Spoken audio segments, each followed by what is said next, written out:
Hello, and welcome to another exciting edition of Fingerprinting Gurus. My name is Tommy Watkins, your instructor, here for a new and exciting topic this week. Before we get into this week's topic, I'd like for everyone to go ahead and hit that like and subscribe button and a notification bell so you too can continue to receive content like this each and every week that will not only help assist you as an entrepreneur, your ink card fingerprinting business, but your mobile ink card fingerprinting business as well. Ladies and gentlemen, this week's topic: prepare for your fingerprinting appointment.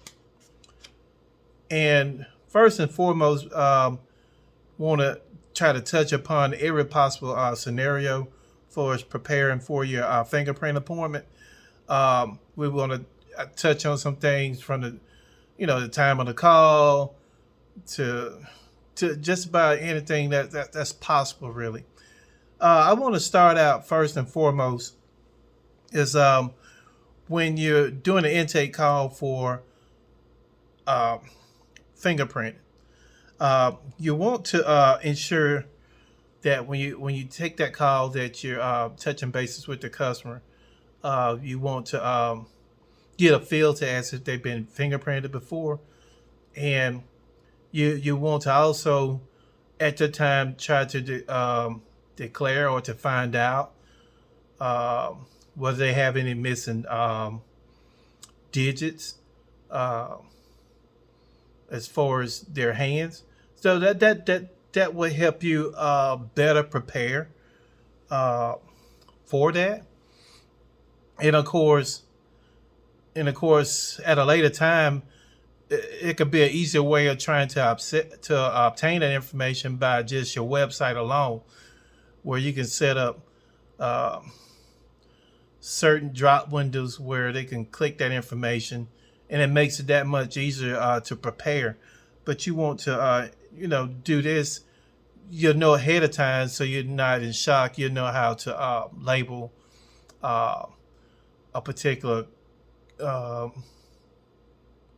fingerprint card as to which digit is missing or things of that nature. It's much easier to do it through the a website like I have. I got it down to a science somewhat. Still learning, still implementing day to day, but I can roll those things off to the community as well.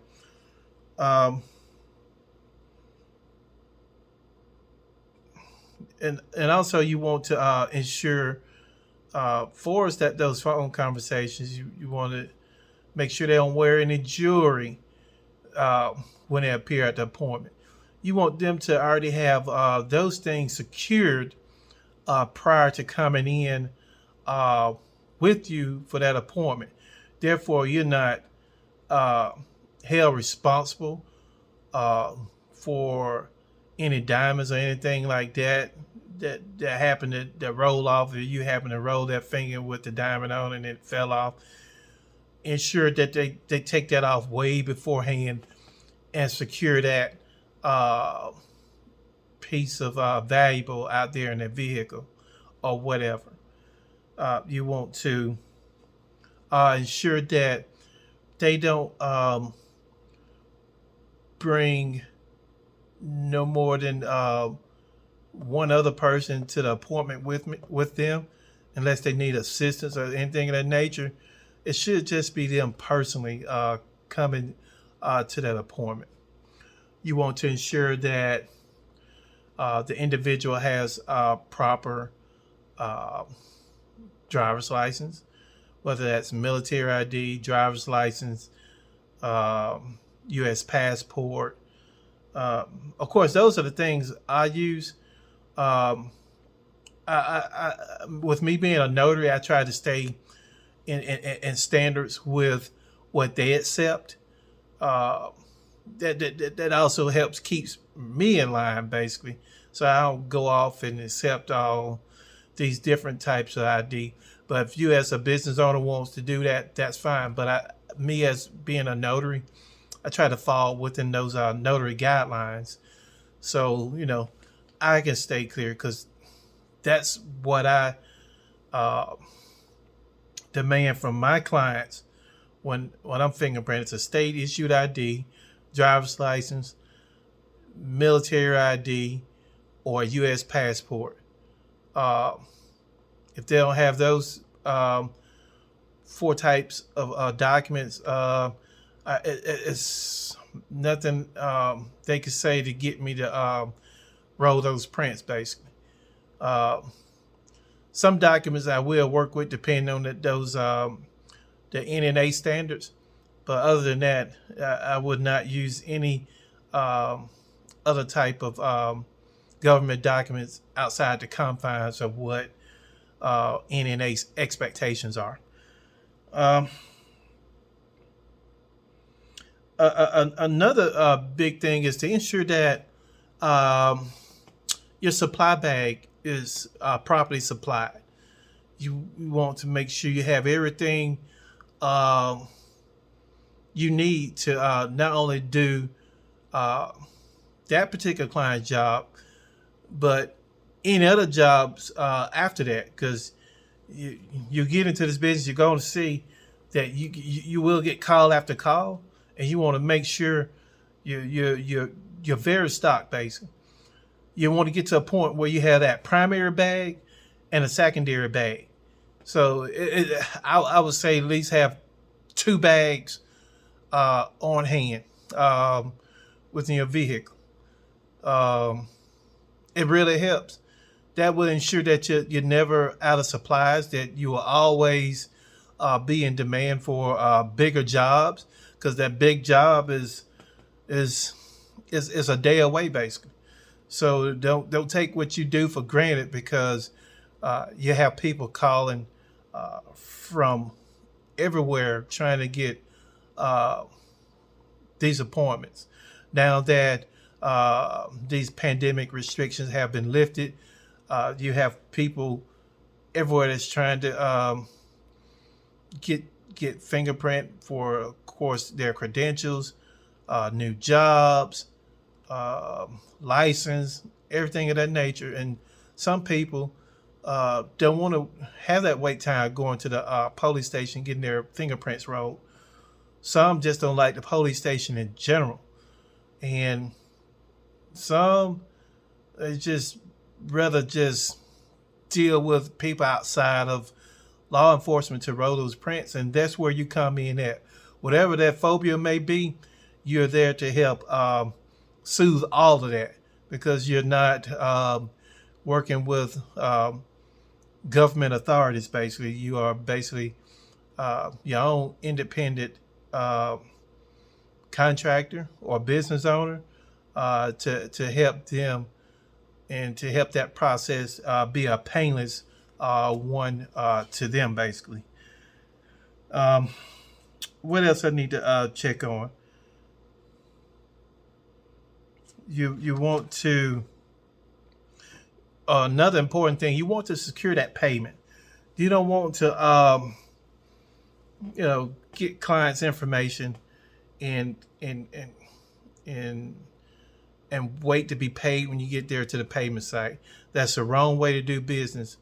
And you want to secure your payment prior to going to that appointment, because you have to ensure that that client has skin in the game before you can even turn your wheel and waste gas, especially how high it is at this moment. I know here in Alabama, here right in my general area, gas is we're looking at 425, 415, 425 at the present moment. Um, get your payment up front. That help alleviate uh, any and everything when you get paid up front.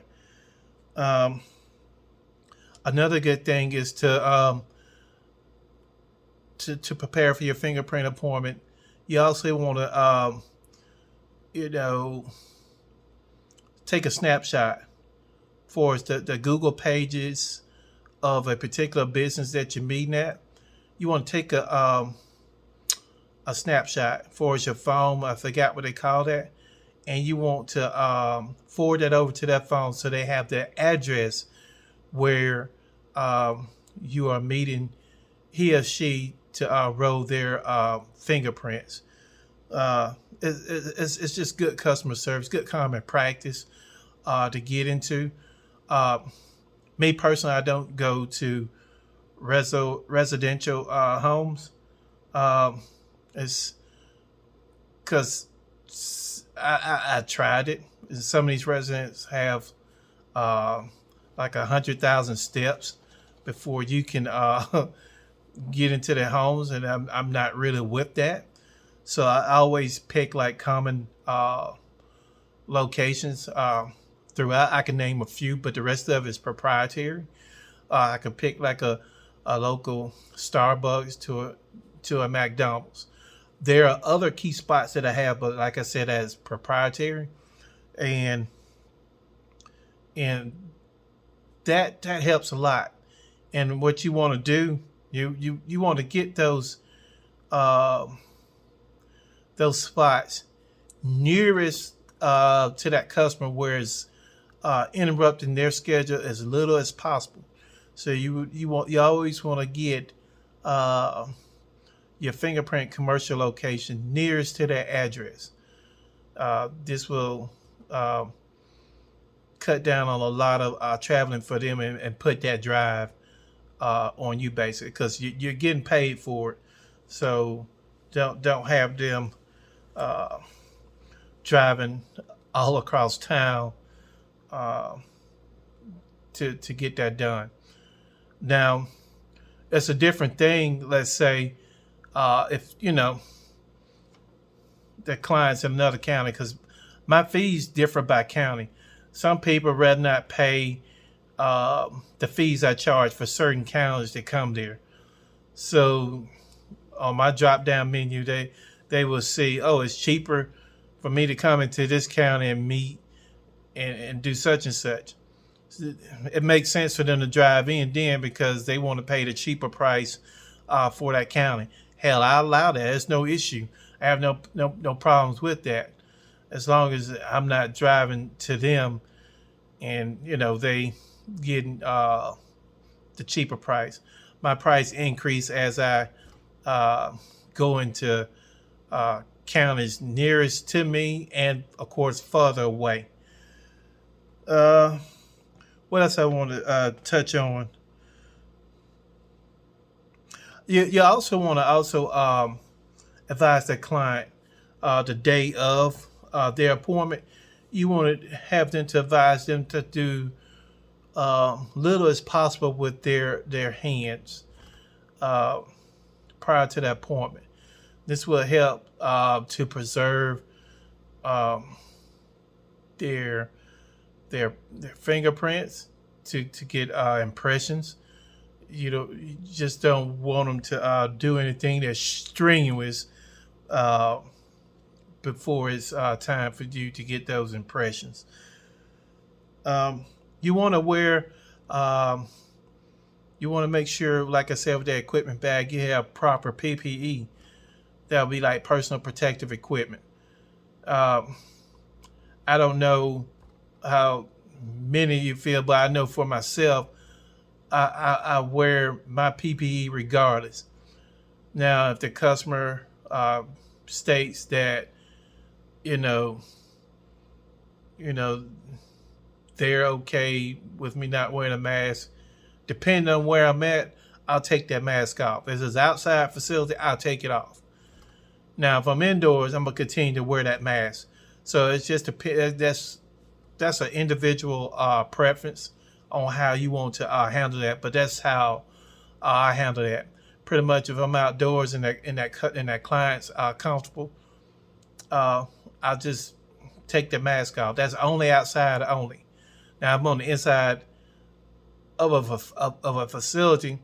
I will keep that mask on despite what they're saying because you're in there with other individuals then, and it's different from outside because you are out into the atmosphere and you're not so closed in or claustrophobic basically.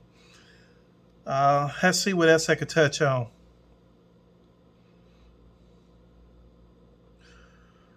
Well, that's pretty much all I have for is preparing for your fingerprinting appointment.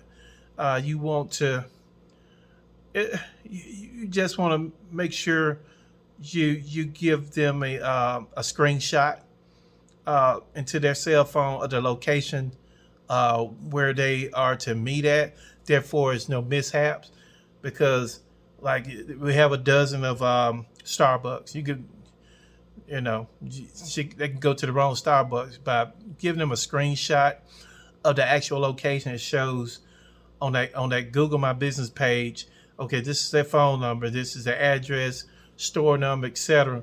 You can't go wrong. You won't have any issues, and it's a smooth process for that customer.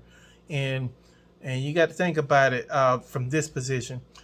From this position, when it comes time for a review, all those things come into play because you went above and beyond to provide uh, quality customer service, and and of course they didn't have any hiccups along the way with getting those prints. If you do your due diligence up front, trust and believe those clients going to do their due diligence with a positive review, and with that positive review comes more clients, and when you get more clients, there comes more revenue. So it pays to be prepared up front. Also, I want to add, uh, don't as a fingerprinting ink fingerprinting mobile ink fingerprinting professional, let's not go anywhere looking all raggedy scraggly. See how I'm looking now, clean cut. See like this polo shirt. Best in polo shirts. Be a professional when you're out here. They're paying you guys, ladies and gentlemen, good money to take these impressions. Look the part when you're out there, ladies and gentlemen. Look the part. Okay? Don't don't just look like the individual that they're waiting on or waiting to show up to do their fingerprints. Don't look like Joe Blow. You look like Bone Thugs and Harmony or somebody like that. You know, look like a boss when you're out there. Uh, preferred preferred method of wear would be, of course, polo shirt with your logo, of course, with a name tag, and wear khaki jeans and some casual shoes or dress shoes or whatever way you want to do it. You don't have to wear a tuxedo. You don't have to wear a suit, but definitely uh, have something that has your business name on it, logo, attire, things of that nature.